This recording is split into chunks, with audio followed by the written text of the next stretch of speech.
নমস্কার। পরশুরামের আজকের পর্বে রিভিউ নিয়ে বাংলা সিরিয়াল সমাচার তোমাদের সামনে এসে গেছে। তো আজকের পর্বে রিভিউতে যেটা দেখা যাচ্ছে যে বলরাম ফোন করেছে পরশুরামকে যে তটিনী চলে এসেছে। পরশুরাম বলছে আমি ওর রিপোর্ট দেখেছি বলরাম, ওর মাল্টিপল ইনজুরিস রয়েছে।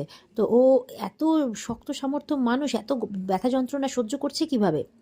তখন বলরাম বলছে পারে বস পারে, বাঙালি ঘরের বউরা পারে।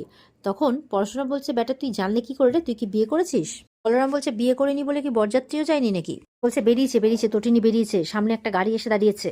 তো বলছে পরশুরাম বলছে ফলো কর বলরাম ফলো কর, আমি আসছি। বলে দ্বিচক্র যানটি নিয়ে। বলে কি? বলে আমার বাইক নিয়ে। বলে ঠিক আছে। এই বলে সৌরভরা গাড়ি নিয়ে আসে, বলে চল চল ওই গাড়িটাকে ফলো কর। সৌরভ বলছে কি আছে ওই গাড়িটাতে? বলে চল না ফলো কর ফলো কর। তো বলছে তুই কি খাচ্ছিস? বলরাম বলছে আরে ফিশ ফ্রাই ভেটকি মাছের, দারুণ একদম গরম গরম। তো মায়া বলছে এটাই লাঞ্চ নাকি? বলে ওরকমই আর কি। এই বলে তাড়াতাড়ি গাড়িতে উঠে ওই তটিনী গাড়িটাকে ফলো করছে। এবার তো বিজিতকে ধরে রেখেছে ওখানে, মানে তটিনীদের গ্রুপ নিয়ে গেছে। আর এদিকে বলছে বিজিত বলছে আমাকে ছেড়ে দাও, আমাকে কেন এখানে আটকে রেখেছো, আমাকে ছেড়ে দাও, নাহলে কিন্তু খুব খারাপ হবে, আমাকে ছেড়ে দাও, বারবার করে বলছে।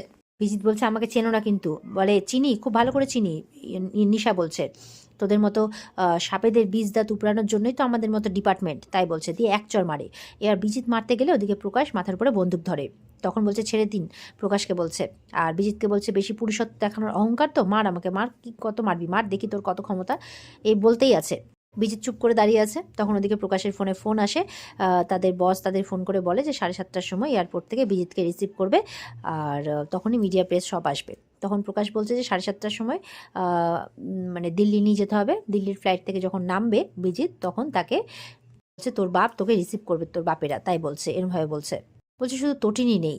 তখন বলছে নিশা বলছে তটিনী আসছে। প্রকাশ বলছে কি বলছো, নার্সিংহোম থেকে? বলে হ্যাঁ নার্সিংহোম থেকে ও আসছে।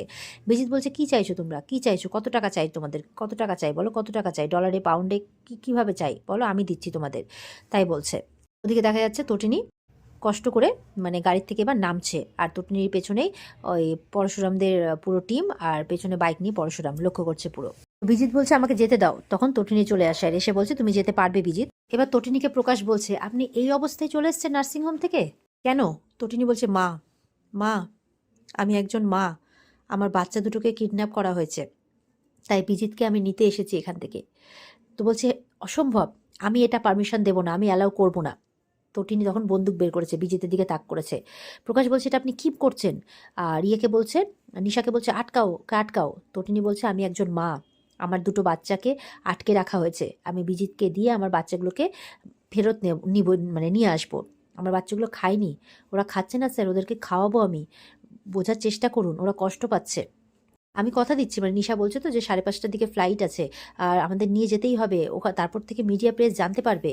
তো বলছে আমি কথা দিচ্ছি যে 5:30টার সময় অভিজিৎকে নিয়ে আসবো, হাতে 3.5 ঘন্টা এখনো সময় আছে।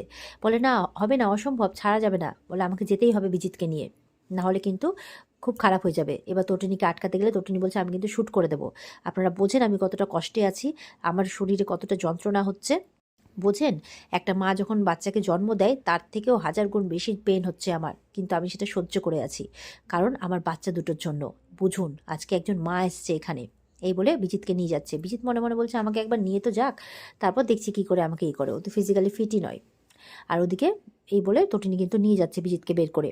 আর এদিকে প্রকাশ বলছে নিশাকে শুট, নিশা শুট, নিশা শুট। নিশা কিন্তু শ্যুট করে না, যখন ওরা বেরিয়ে যায় তখন শ্যুট করে একটা ফাঁকাতে। তখন বলছে যে স্যার টার্গেটটা মিস হয়ে গেল। তখন বলছে মিথ্যে কথা, আপনি ইচ্ছে করে টার্গেট মিস করেছেন। তখন বলছে হ্যাঁ আমি ইচ্ছে করে টার্গেটটা মিস করেছি, কারণ একজন মা নিয়ে গেল স্যার, আর একজন মা নিয়ে গেল, একজন মাকে আমি আটকাতে পারবো না।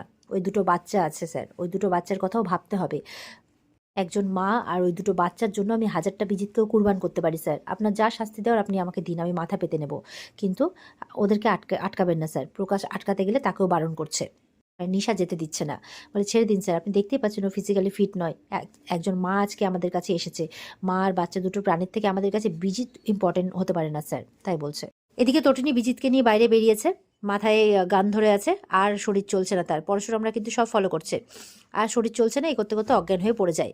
বিজিত বলছে আমি জানতাম যে তুমি পারবে না, এই বলে তটিনীর বন্দুকটা তুলে তটিনীকে গুলি করার চেষ্টা করছে, মেরে দেবে। তখন পরশুরাম এমন গুলি করে হাতে যে ওর বন্দুক পড়ে যায়। ওদিকে হসপিটালে নার্স ভাবছে এখনো আসছেন না কেন, উনি বললেন 1 ঘন্টার মধ্যে চলে আসবেন, এখনো আসছেন না, মানে নার্সকে ম্যানেজ করে বেরিয়েছে তো তটিনী, তাই চিন্তা করছে। এদিকে বিজিতকে তো পরশুরাম এমন মারে, 2-3টে পাঞ্চে একদম বিজিত অজ্ঞান, আর জ্ঞান নাই। তো বিজিতকে পুরো টিম ধরে নেয়, বিজিতও দেখতে পেয়েছে পরশুরামরা সবাই এসছে, তো টিম ধরে নেয়। পরশুরাম বলছে যা ওকে নিয়ে যা, আমি তটিনীকে নিয়ে হসপিটালে যাচ্ছি। সৌরভরা বলছে কি করে পারলো এই শরীর নিয়ে, তটিনীর কথা বলছে, বাপরে সহ্য ক্ষমতা মানতে হবে। তখন মায়া বলছে মিস্টেরিয়াস ক্যারেক্টার। পরশুরাম বলছে এখন ওসব কথা থাক, তোরা বিজিতকে নিয়ে যা, আর আমি তটিনীকে নিয়ে হসপিটালে যাচ্ছি। এই বলে পরশুরাম বেরিয়ে পড়ে গাড়ি করে তটিনীকে নিয়ে, আর ওরা বিজিতকে নিয়ে বেরিয়ে পড়ে। আর আড়াল থেকে কিন্তু নিশা সবটাই দেখেছে।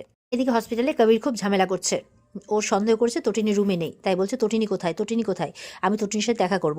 হসপিটালের মেম্বাররা কিছুতেই দেখা করতে দেবে না, বলছে ভিজিটিং কার্ড ছাড়া আপনাকে অ্যালাউ করা যাবে না। বলে সরুন, আমাকে যেতেই হবে, আমাকে যেতেই হবে। এই করে অনেকক্ষণ ধরে ঝামেলা চলছে কিন্তু। তারপরে কবির যখন জোর করেই ভেতরে ঢোকে, দেখছে অবাকভাবে তটিনী ভেতরে শুয়ে আছে। নার্স দেখে অবাক। তখন নার্স ভাবছে যাক বাবা বাঁচলো, নার্স বাঁচলো। তো বলছে ও তো শুয়ে আছে। নার্স বলছে হ্যাঁ, খাওয়া দাওয়া করে শুয়ে আছে হয়তো। তো পরশুরাম তখন ঘরেই আছে। পরশুরাম বলছে যে তুমি এখানে কেন, তুমি এখানে কেন? কবির বলছে তটিনীর সাথে একটু কথা বলতে এসেছিলাম। বলছে ও কথা বলার সিচুয়েশানে নাই, এটা তুমি জানো না। দিয়ে পরশুরাম এক কর্নারে দাঁড়িয়ে পড়ে।